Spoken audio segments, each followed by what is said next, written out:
Ooh.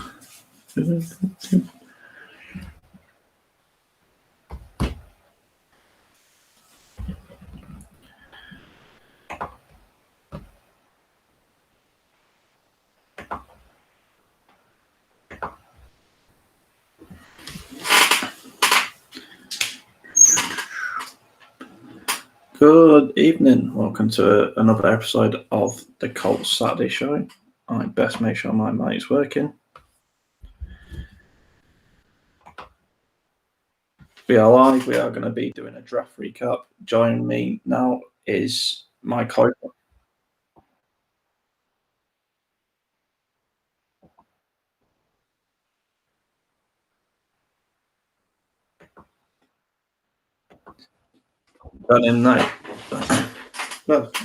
Joining me live to my right is my co-host Xzavier.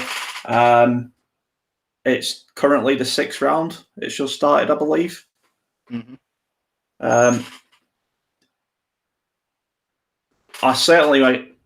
We was all expecting pass rush or offensive line in the first round. I definitely didn't expect Kwity Paye to fall to us. And then I certainly didn't expect us to take another defensive end in the second round. What's your grading on the draft so far? For us, personal needs, I would give us an A-. We got that number one edge guy, Kwity Paye. You just talked about him. He's a great player. Really the perfect thing we need because Denico Autry left. He's that big, 6'5", 280-pound guy. But his true position really wasn't defensive end. It was more like 3-tech D-tackle, kind of where DeForest Buckner plays, but obviously, DeForest Buckner's a lot better of a player. But Kwity Paye is exactly that. 6'3", 270 pounds, run that 4.52 40-yard dash, which is, to put in perspective, faster than Antonio Brown or Devontae Adams. Incredibly quick, super, super explosion. In my opinion, he does the three things you look for in a defensive end the best in the draft. That's get off, get your hands on, disrupt your guy in front of you, and then make a move. That he is undoubtedly the best at that. He is undoubtedly the most physical edge player, and that's perfect. And then for our next pick, Deo, oh my God. The guy was undoubtedly the best defensive tackle in this draft, in my opinion, until injury. Great player, all kinds of explosion. He has the juice. A lot of people like using that term now. I guess I'm gonna start using it. He's got the juice. Like he's that guy. And he just had the Achilles injury, so it's remained to be seen. Ballard doesn't care. He's went after Julian Blackman with the injury history, the ACL tear, and that turned out to be a great pick. Yeah. So I guess we got some time before we'll see if Deo pays off, but I think he will. I think he'll rehab and get right into shape. Yeah. Let's talk about our superstar pick, shall we say, in Kwity Paye. Not really a lot of hope of Kwity Paye falling all the way to 21 at the Colts. I was certain someone was going to pick him up. But then things just started happening. People started trading back. At what point did you realize, holy shit, Chris Ballard's going to get his guy without even blinking? I don't know. I'm going to be honest because the Giants selected before us, and I was like fully expecting the Giants to take him. Thinking back now, I guess Dexter Lawrence, he's going to play that other defensive end. I guess they really didn't need a Kwity Paye. But still, once the Raiders didn't select him, I was like, all right, we still got a chance. We still got a chance. And it gets around and the Giants pick. I'm like, all right, he's gone with the Giants. As soon as he didn't get picked, I almost erupted. I was so ecstatic that we got this guy because he is a beast. Yeah, he is. Just a fantastic pickup by the team.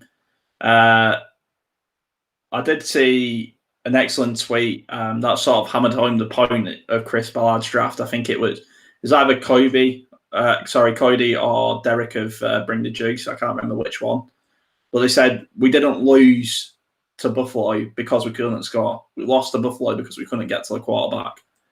And it's just nice, It's just nice feeling like we've picked up a blockbuster of a first rounder again. When usually we trade back out of the first round. But we didn't pick up that left tackle that everyone was talking about, and it's concerning a lot of people. Well, Frank Reich was in the draft room or the war room or whatever people want to call it, as well as, Matt Eberflus, Chris Ballard. So Frank Reich must have been happy to think we didn't need a left tackle, or we picked up a perfectly good left tackle in free agency. Yeah, I would agree with you there. Another thing is, though, to point out, the tackles left on the board at the time, Cosby went, Eichenberg went, and Tevin Jenkins went. So them were the three guys that were really three people that could come in and start day one, I feel like, undoubtedly, and them guys went. I understand Reich not wanting to try to draft a tackle there. You're going to force things. A lot of people like Dante Smith, including myself, as a Eastern Carolina, but I feel like number 54 would have been a little too rich for him, if you know what I'm saying, just a little bit too far of a reach. But I think who we got is the perfect pick, because I think because honestly, like I said, he was a first round pick potential. Like he was absolutely top 15 kind of guy until that injury. And so I thought that teams were going to pick him up around this area, maybe a little bit later, early in the third. So yeah, I think that was the correct pick. I think he went with best available over trying to force that tackle. Yeah. It does speak a lot of volumes for our current defensive line room, shall we say, our D linemen, who now all of a sudden, Ben, Kamoike, even Grover Stewart, these people are going to have to really put up a fight if they want to stay in that 53-man roster. Just a quick one. How's it going, Mikey? Nice to see you back in the show, mate. Mikey, let us know what your feelings are on the current draft as well. So, yeah, OTAs, I believe they call it, training camp, it's going to be really tense, isn't it, for these rookies? Yeah, there's going to be some battles. Kwity Paye, Braden Smith, hopefully they get a few of them clips out. It's going to be an interesting one. Yeah. Can't believe we got... Yeah, who can? I mean, it just seems like... I don't know if it was the amount of coffee or Red Bull that I had drunk that night, but it just seems like everything was just lining up perfectly for Kwity to fall to the Colts. But the rest of the draft, or the rest of the first round we'll talk about, did it go as you expected, or was there a couple of holy shit moments for you? Yeah, it kind of, things kind of felt kind of how I expected, honestly. Especially by team needs. A lot of teams got who they needed. You'll see a lot of times in the draft that teams just have to kind of maneuver around too much because of they're not getting the positions they need. But a lot of the teams, it kind of worked out perfect for them. So, happy to see that. I've always said I like competition. I like seeing the NFL being more competitive. So, seeing other teams get stuck with a bad pick is never something I'm interested in seeing. Yeah. I'll tell you what was interesting is Justin Fields going to Chicago. Obviously, a lot of people was couldn't believe that, because I believe Chicago traded up, didn't they? A couple of spots to get in. Yeah. When it seems like Chicago was set on Andy Dalton as being their QB1 a couple of weeks ago, and now all of a sudden they're drafting Justin Fields. Yeah. It's really interesting. I honestly think Chicago won the first round. I think Chicago won that. I think going from 20 all the way to 11 and getting who I think is the second best quarterback in the draft at number 11. Yeah, I think they every bit won that trade and won the first round.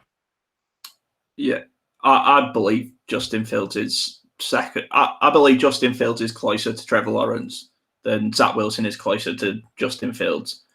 But why do you think teams are passing up on Justin Fields? I think it's a system thing. So a skill set like Zach Wilson, to be said, is easily coachable in today's NFL. So, a guy that can just has good pocket presence, has a good arm. He can make reads at a pretty good rate. I wouldn't call it great. He just does good things. Yeah. But the difference between him and Fields is Fields has elite talent using his feet. He ran a 4.45 40-yard dash. That's around the Lamar Jackson mark. That's around the guy from the Cardinals. Can't remember his name right now, but excellent player for them. He runs about a 4.43, I think. So he's going to be in that elite speed. He's not running like a Russell Wilson speed. He's running a very fast 40, and whatever system he goes into, especially in today's NFL, I think he's going to have more success than Wilson would. Yeah. Mikey, I think everyone thought the Giants were going to take Quitty. I do rate Tony, though. Not a bad pick for them. For New York, they've quite clearly come out and say they believe in Danny James. They believe in their offense. They just want to give him a bit of help. But also, it's just they're a weird team at the minute because they seem to be a young team. I believe their front four is quite young, quite new. So it's going to be a tough ride for the Giants, I think. The one team that really did interest me after the draft was who was it? Oh God, my mind's gone blank. No. Was the Falcon? Yeah, the Falcons took Kyle Pitts, didn't they, at 4? They now have a very stacked offense. Yeah, I was calling that one. I knew that was coming.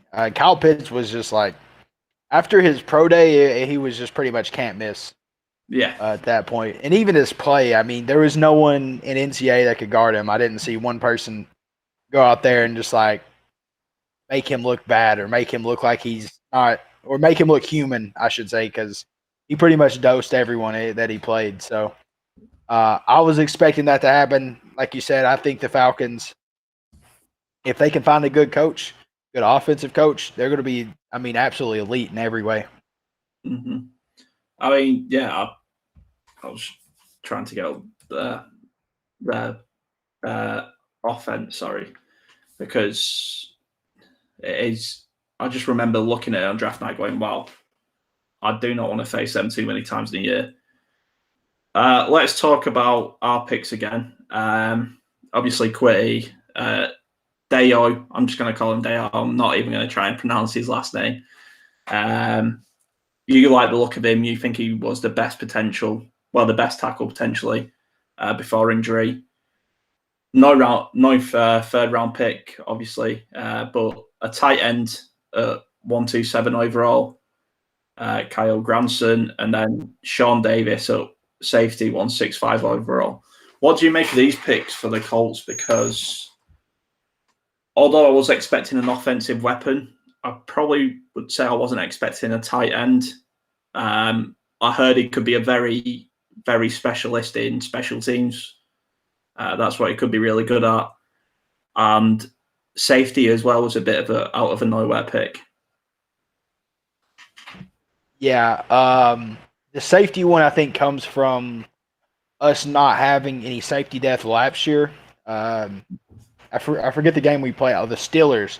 When Kari Willis went down and we had to bring in whoever our backup was, it just wasn't pretty. And honestly, it kind of spurred the comeback where the Steelers had against us. Yeah. So I kind of understand that one. But that new tight end we got, he's intriguing. He does look really good. I guess our offense is kind of kind to tight ends, so tight ends always get a lot of production in our offense, the Frank Reich scheme. He looks like a good receiving tight end. He's fast, nimble, runs good routes. From what I can tell, his run blocking isn't, nothing great, but it's not like a detriment to his game. So I think he's going to be a good addition to the offense. Does that mean it's the end for either Mo Alley Cox, Trey Burton? It's got to be. Yeah, I think Trey Burton's probably on his way out. He's kind of older guy. What is he, 29, 30 now? Yeah, Once you get around that age for a tight end, it's kind of hard to find success in the NFL. So, I mean, I wish the best for him. He's got a really intriguing skill set. We can bring him back there to the read option, do all the fancy plays. But when it comes to a guy that's just going to produce, I think this guy we just picked up will produce more than Trey Burton would. yeah. I mean, I don't. It's far too early to even start talking about stuff like this. But the Colts defense going into next year now is just phenomenal. Just the front seven alone. You got Buckner, Quitty Pay now. You've got Grover Stewart, who had a breakout year last year. Then behind them, you've got Leonard, Okereke, corners, Xzavier. You've got Kyrie Willis. You've got Julian Blackman. This is the time where Matt Eberflus has to shake it up with his system. Because we've got such a talented roster at defense now. We have to take advantage of it, don't we? Yeah, absolutely. I think this is kind of do or die for Eberflus because last year, we didn't get a lot of pass rush, and yeah, that's unfortunate in the Tampa 2 system. You need pass rush, but at the same time, he didn't have any, fancy blitz packages. He didn't have any schemes to generate pressure other than DeForest Buckner, Justin Houston, or somebody getting pressure, or Danico Autry. So at the same time, getting these players, this is a really big boost to our defense because on third down, we're going to have probably the best the best pass rush in the league possibly. But still, yeah, it's just, if you can't generate pressure consistently, with your D-line, you have to have a package. If you can't do that, then we're going to have issues. Mikey, surprised we went D-line in a second, but Ballard said he wants to get some good rotation. I'm guessing that means rotation up front. Yeah, it's okay for the typos. Good rotation up front, yeah.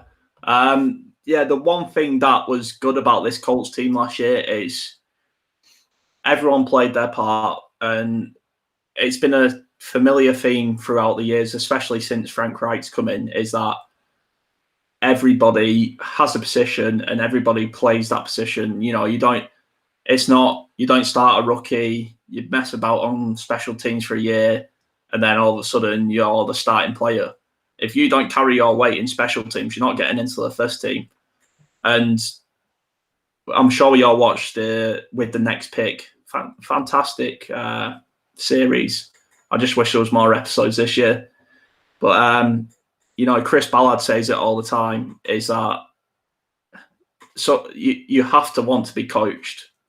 I think this is why he went second, and this is why he went defensive end in the second round, because from talks and whispers from the locker room, some of them guys, especially the Miko Autry, I suppose I am throwing shade, but no shade at him. He seemed like a good guy. But apparently he just didn't want to be coached, and, that was a lot of the reasons he wasn't getting the snaps. So for what the Colts are trying to build, it's important to have the right characters in there, isn't it? Yeah, that's a big thing you just said, just that character. That's a huge thing with Ballard. Yeah. And another thing Ballard said is that he wants to have 8 to 10 defensive linemen. Like, he wants to have a lot of people to rotate in and out, run them packages. So, yeah, character's a big thing, and then also just having that mass amount of players is a big thing. So that's a hard thing to do. It's a hard thing to find 8 to 10 guys that are coachable, 8 to 10 guys that are going to be team players. Mm-hmm. Yeah, and 8 to 10 guys you want to share 80 to 100% of the snaps, that's a hard find. So, yeah, I mean, I was certainly shocked that we didn't go offensive tackle at 54, but everything Chris Ballard's done so far has worked out all right. So I can't really argue with him, to be honest. Was there any big surprises for you, Xzavier? Well, I know that we must be about halfway through the 6th round by now, something like that. But has there been any big surprises for you so far in somebody that hasn't been picked, or somebody that's been picked far too high for your liking? Yeah, there's a guy out of Alabama, and I'm sure you've seen pictures of him. He's humongous. I mean, he is a massive player. Yeah. And that's Deontay Brown. I'm actually friends with Deontay Brown. Okay. I used to play Fortnite with him all the time. Like I probably for a couple of years there. And Deontay's a cool guy. Like really, he is. He's a real cool guy, and he's a great player too. He's huge. He's like 6'5", 350, massive guy, and he was rated as a prospect somewhere between the second and third round by a lot of scouts, a lot of people, and he just hasn't been selected yet. So that's been really surprising to me. Mm-hmm. What position does he play? Guard. Guard. I mean, we took a chance on a guard, and it seemed to work out all right. I mean, I hope he gets his chance, but obviously, everyone knows you build your team around the quarterback. But why is it such? Oh, go on. My bad. I take it back. He just got drafted. He got drafted to the Panthers. So it looks like I'm going to be a bit of a Panthers fan next year. Yeah, I mean, they must be watching the show. Obviously, the GM Caroline, they must be watching the show. Oh, Sam Darnold's like, watch the Colts Saturday show with the UK Colts fans, Xzavier. They know what they're talking about. Yeah. I forgot what I'm going to say now, but that was that has been the hottest take of the year, surely, with that happening. Yeah, that was it. Sorry. So I get the ceremonial quarterback being the first overall pick, but why? It seems like every other position, especially on that first night, goes out the window because everybody wants that blockbuster quarterback. Is that just a set in stone thing or is it, even if there's a bad talented class of quarterbacks, is a quarterback always going to go one or two? Yeah, it always seems like a team that's in quarterback turmoil is always playing like shit. So it kind of goes that way. So it's weird. It's like you said, it could be a horrible class of quarterbacks. Yeah. And this guy that, scouts are calling bad is still going to go in the first round just because he's the only guy available. Yeah. This year, I guess the Jaguars have been blessed. Mm-hmm. I still think the Jets are about to be very jetty next year. It's all I got to say about it, drafting Zach Wilson there. But the biggest thing to me, though, the biggest pick here is the third pick, and that's the 49ers. I have no idea how Trey Lance is going to play. I like Trey Lance, and honestly, I kind of thought he was better than Zach Wilson just by what I saw from him. But, it's been very limited. He only threw like 300 passes in college, so it'll be interesting to see how he plays in that Kyle Shanahan system. Yeah, it's phenomenally crazy, isn't it? It's because I thought, I don't know if it was just me being a bit homer because Ohio State are my college team to say, but Justin Fields just seemed like a far better quarterback than Trey Lance or Zach Wilson.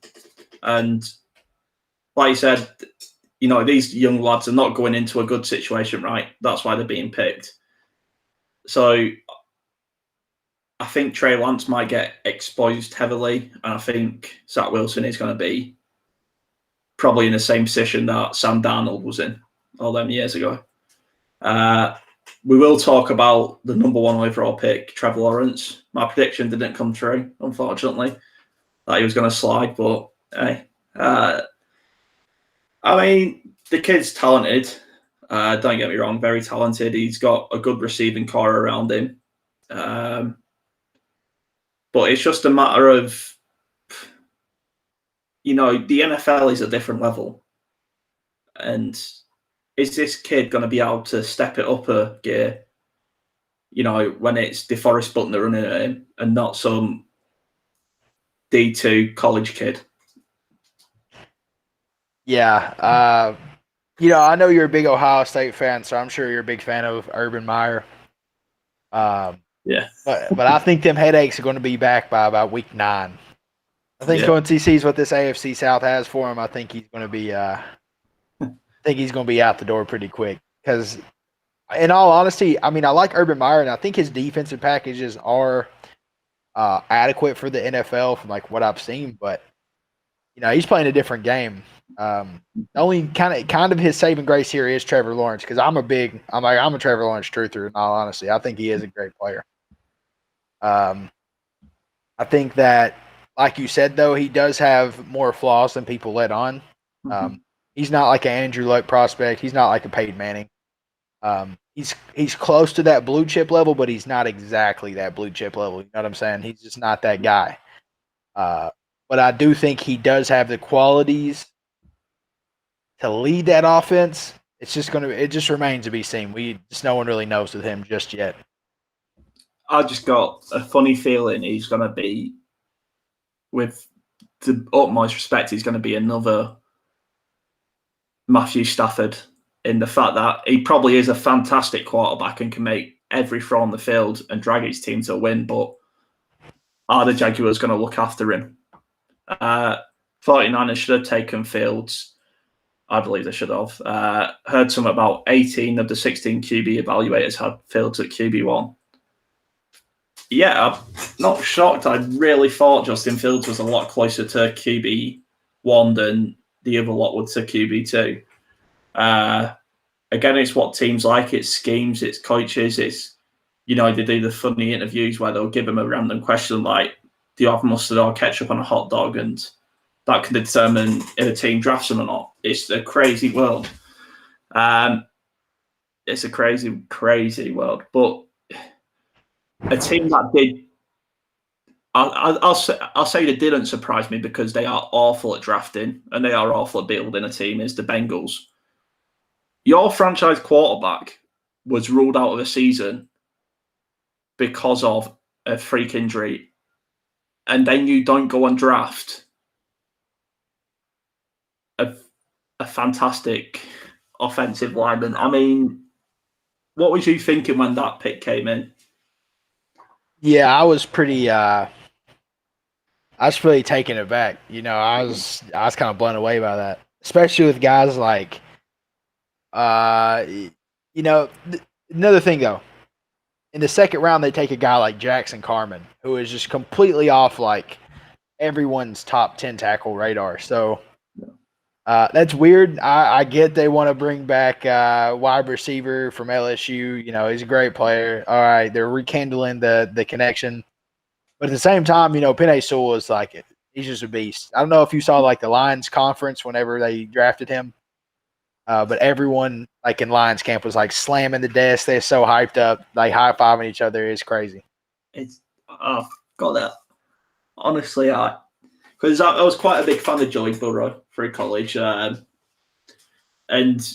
if Joey Burrow decided to stay in college another year and then declare for this draft, he would be going QB1.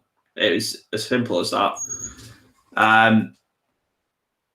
So for me, like, just again, like you say, not to pick up Penei Sewell when he's there to, this guy is a Quentin Nelson talent at offensive line, and look at what he did for Andrew Luck for the short time that him and Andrew played together.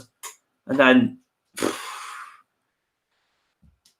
I mean, you can give a quarterback the talented receivers in the world, but it doesn't mean he's going to have the time to throw to him if you don't protect him. Mikey, I'm an LSU fan. As good as getting chased back with Joey sounds great, they should have taken. Yeah, that would have made sense. But that's why I love the draft. Everyone sees something different. Every coach likes a different player. Every coach has got a different plan. It seems with Chris Ballard, he's planning 5 to 6 years in the future, where every other coach is planning this year. Who has had the best draft so far for you, and who's had the worst? I think either the Lions or the Bears. I think the NFC North is like just cashed out. Even the Vikings have done great. So Something about the NFC North is something's in the water up there because they went from being, lack of a better term, pretty shitty GMs to drafting like stars this year. So, hats off to them, especially the Bears. I can't get over they got Justin Fields at 11. Like, that's just blown me away. I don't think that the Panthers expected Justin Fields to be available.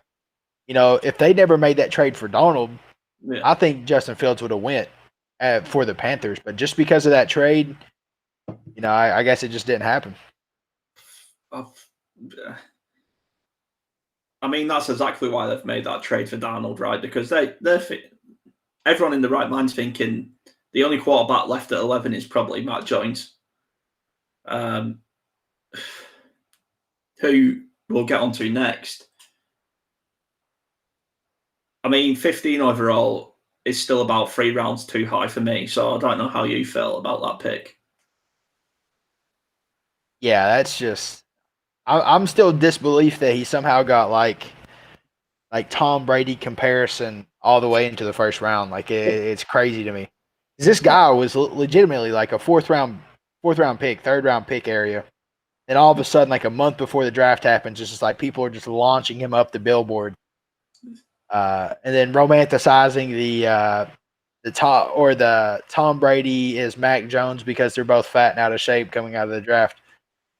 I was just like, that don't even make sense. Like Tom Brady, like that was like needle in a haystack, just freak luck, lottery pick number kind of thing. Yeah. And when you're the last pick in the draft, you're going to a good team. Like, and Tom Brady, I believe he was a Michigan player, and he had to fight with like 2 other, I think extremely talented quarterbacks for that number 1 spot in Michigan. And then, like you said, it's just a potluck shot. They've just thought, they almost like the caretaker put the last pick of the draft in because just pick someone you like. So I don't know what it is. Matt Jones probably a nice kid in real life, and probably he will do okay. But again, it seems like the New England Patriots now have Cam Newton as quarterback 1 for the year, Gerard Stidham as quarterback 2, and they've just picked up another Gerard Stidham as quarterback 3. For me, it seemed like a Robert Kraft pick over a Bill Belichick pick. Yeah, especially since that like viral clip of Bill Belichick being at Alabama's pro day and him missing a pass, and then Bill Belichick shaking his head.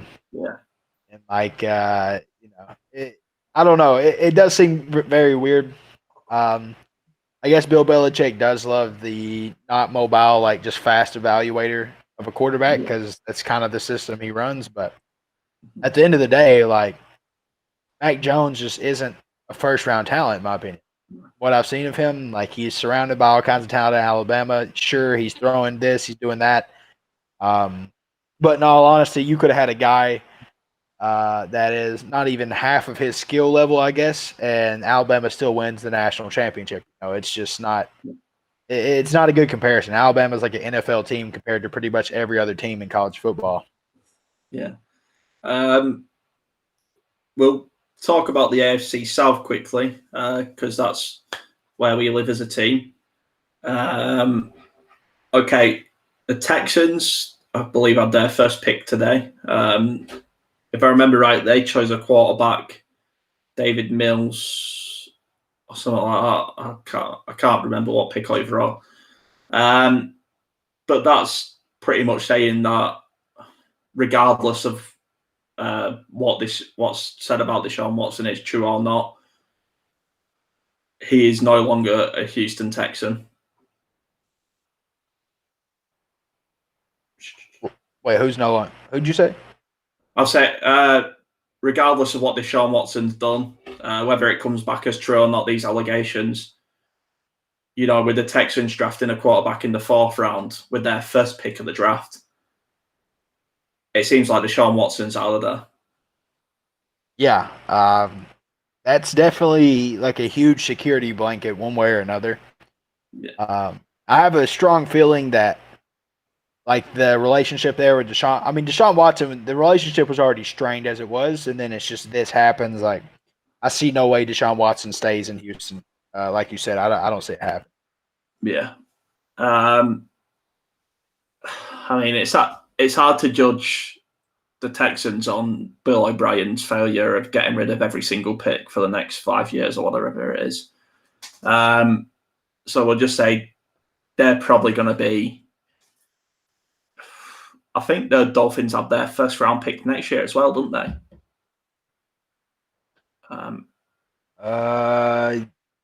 Yeah, I think so. I think you're right about that. So they're in a huge mess at the minute, and it's going to take a miracle to sort that team out. Tennessee, what did you think of their? Obviously, drafting directly behind us. What did you think of them? I like their first pick. Believe it or not, a lot of people are giving Caleb Farley a hard time. Caleb Farley's like 6'3" and runs like a 4.34, something like that. Super physical. Honestly, I think Caleb Farley was one of the best corners in the league. I think he was corner 2 at least. I still think Patrick Surtain's better than the guy taken above him, J.C. Horn, right? Take a look. Yeah, J.C. Horn. I still think Surtain's better. I think he's more like a better prospect overall. Did we just trade pick with the Saints? I think it was Tennessee. I will have a quick look. 1 second. Next one. Oh, yeah, it was the Saints. Yeah, we just traded back Chris Ballard.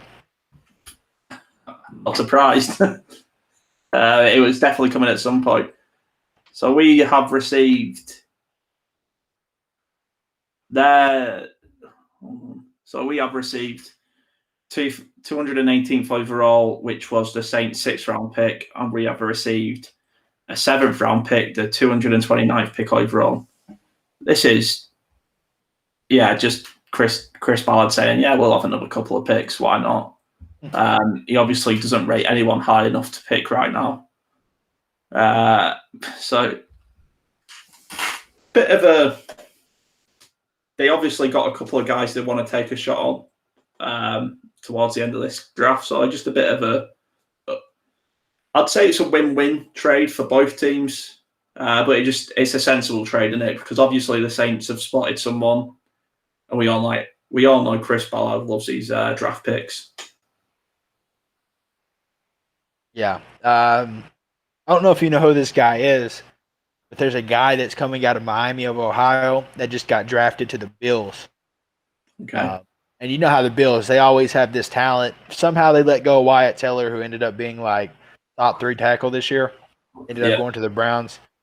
But they got Tommy Doyle, and Tommy Doyle, huge. Dude's like 6'8", 6'9", about 320, and just an absolute mauler. He kind of went a little bit earlier than I expected. I honestly thought he'd go undrafted. Just thought people just didn't know about him, but that's pretty cool to see him go. Yeah. Okay. Who was that? Okay, yeah. So Tennessee, they're having an all right draft. They'll be an interesting team next year. I think it'll be between them and us for the division. And now the Jaguars and Trevor Lawrence, are they going to be a laughingstock again? What is going to happen with the Jacksonville Jags?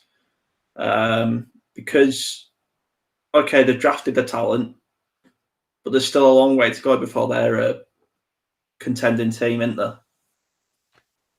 Yeah, they definitely got a little while. So the thing I do like about Jacksonville, so we'll do some pros and cons here. So Jacksonville defense, they're bringing in Urban Meyer. That's going to be a boost to their defense. But they also got a lot of young players. So they got a Josh Allen, who was his rookie year 2 years ago was the rookie leader in sacks, 10. They got Taven Bryant, who's a 3-take defensive tackle, super explosive. Run defense, he's not great, but getting some pressure on the quarterback. He's pretty good at it, and I think he's good enough to put on this list. Talk about him. And then, of course, they got Schobert, who's a good linebacker. Got his ankles took by Jonathan Taylor, but still a good linebacker. C.J. Henderson, corner, good player, good young talent.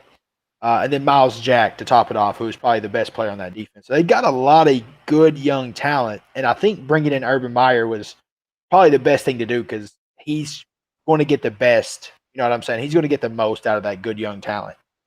Yeah. And then, of course, they got Trevor Lawrence. They got ETN. And then they got Brandon Lindor, Andrew Norwell, center left guard duo, two great players. Let me have a look at their draft right quick, see who they got. In a second. No, Mikey's saying Saints just took a tackle from Kentucky. Hopefully not the one we wanted. Probably Landon Young, right? Kentucky? I'd have to check. Hold on. Yeah, it is. Landon Young. But I mean, if you're picking up a tackle, this late in the draft, he won't be a day one starter. He might be a special teamer, but he's not going to be a day one starter. So I wouldn't worry too much. But yeah, you were talking about the Jacksonville there. Yeah. So from the draft, first round, they went offense. They got ETN. They got Trevor Lawrence. So they got a really good duo there. Mm-hmm. But then round 2, they went Tyson Campbell out of Georgia. Bit of a surprising pick. I didn't think he would go that high. Mm-hmm. But I guess that's not too far of a reach. But it's still intriguing because they already got their cornerback 1 in C.J. Henderson. This is going to be their cornerback 2. Jacksonville, in all honesty, has a good roster.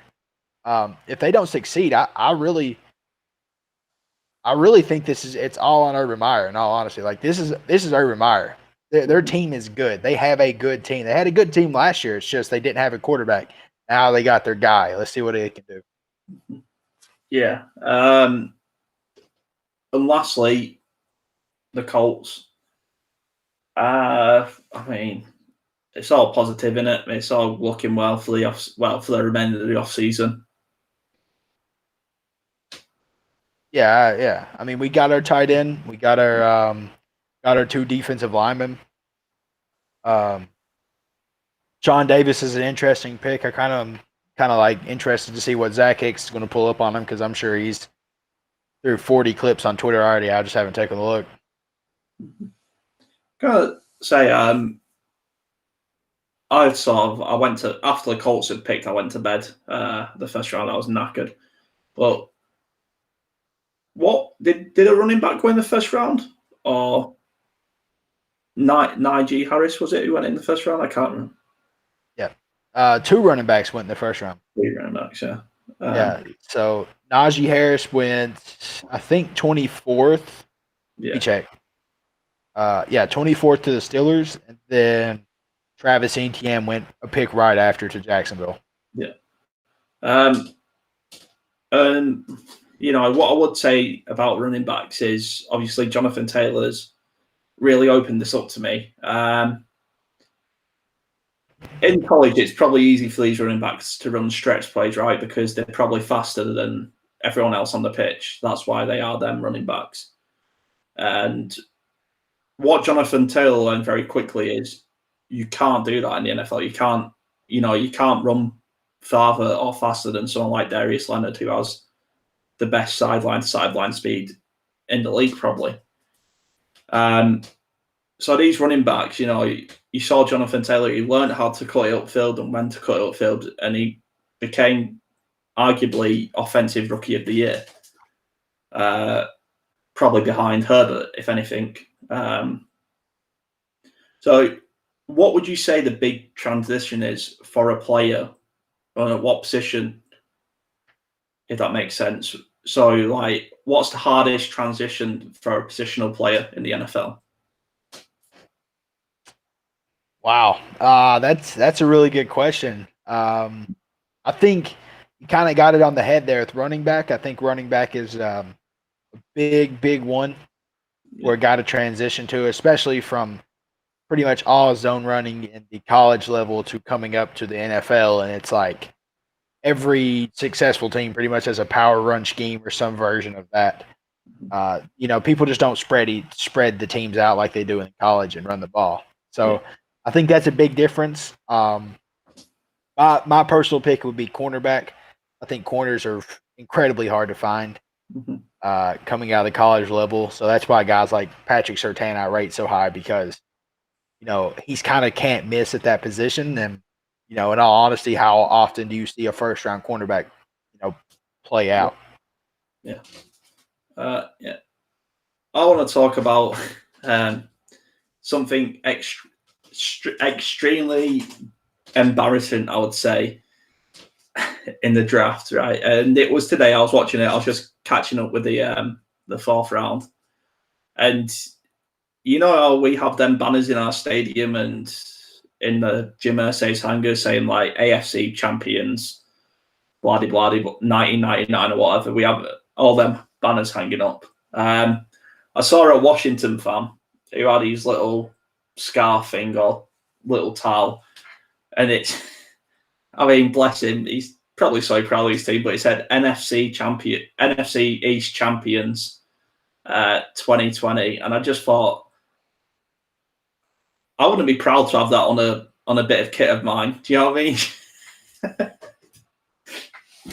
Hey, you gotta look for something, man. I mean, he's not wrong, but I wouldn't be proud of it. Nah, yeah. I mean, NFC East statistically the worst division in like NFL ever, according to statistics. So, yeah, that is pretty funny. Just the fact that they'd wear that on their shirt. Did you have anything you wanted to bring up? Because that's all I had. Our last pick was Sean Davis, safety out of Florida. I don't really know much about him, to be honest. Just seems like another backup, not backup in the sense of a second or not a starter player. A backup is in case Julian Blackman gets injured. Or maybe that sparks the end for Malik Hooker, I'm guessing.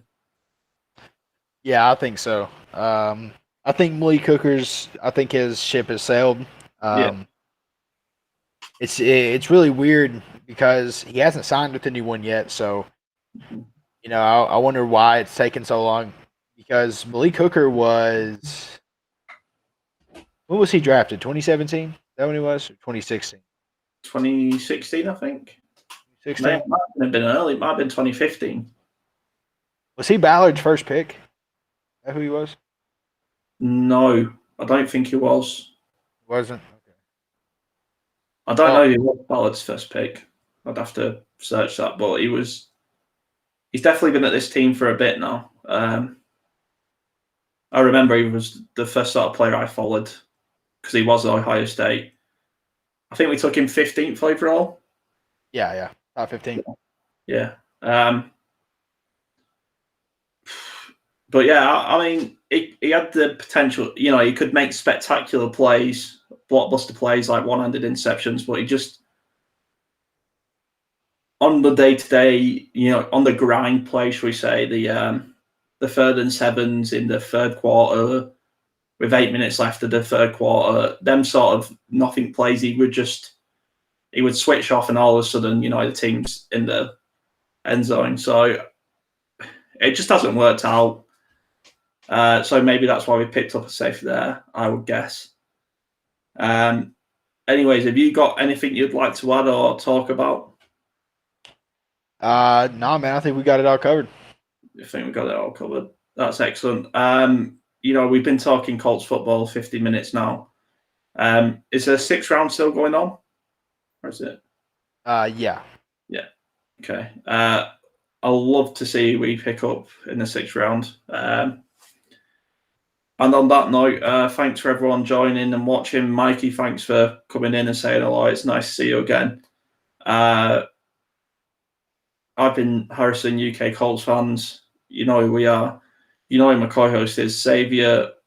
I am the HOA on Twitter, on YouTube, High Octane Analysis. Thanks so much for watching.